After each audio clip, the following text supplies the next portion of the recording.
Merci. Je voudrais commencer par dire, je suis d'accord avec Anna Gomez. Moi, j'ai aussi découvert ce matin qu'il y avait un groupe de travail à l'intérieur du Parlement européen sur TISA. Je trouve qu'on est en train de refaire les mêmes gags qu'avec TTIP. C'est déjà pas très satisfaisant pour les non-membres du INTA, donc je trouve qu'il faudrait vraiment qu'on améliore nos méthodes de fonctionnement, y compris entre commissions. Je suis aussi d'accord avec ceux qui disent qu'on peut espérer que le renvoi en commission du TTIP va servir à quelque chose, je dirais. Et peut-être que ça serait bien que nos collègues d'INTA, et tout particulièrement le président Lange, fassent un meilleur accueil aux amendements qui avaient été déposés par l'IB, parce que le moins qu'on puisse dire en la matière, notamment sur ces questions de protection des données, le moins qu'on puisse dire en la matière, c'est que ce n'était pas très satisfaisant.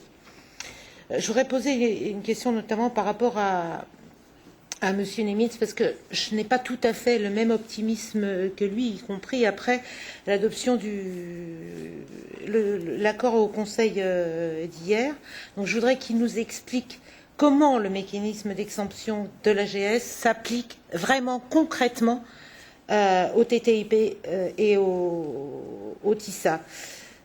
Comment on se rassure que ce mécanisme d'exemption qui protégerait les données personnelles par rapport à cet accord serait respecté. Parce que moi, ce que je vois là derrière, c'est qu'on risque de voir revenir ACTA par la fenêtre.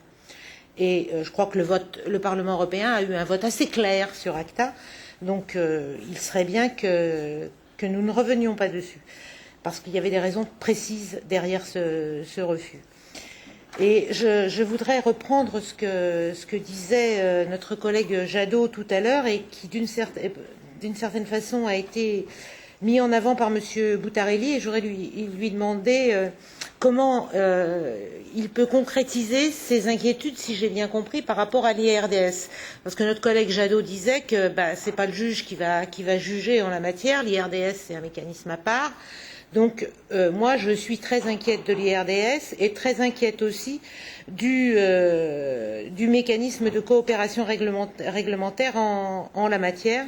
Et je m'arrêterai là, Monsieur le Président, remercier tout particulièrement Madame Filder, parce que je partage complètement ses analyses, et dire aussi que les États-Unis, mais aussi les grandes multinationales, mettent souvent en avant la question du protectionnisme par rapport à ce type de négociation, et pourtant, Dieu sait, si je peux invoquer Dieu, que les États-Unis n'ont aucune leçon à nous donner en matière de protectionnisme. Ils savent très très bien se protéger, eux, en la matière.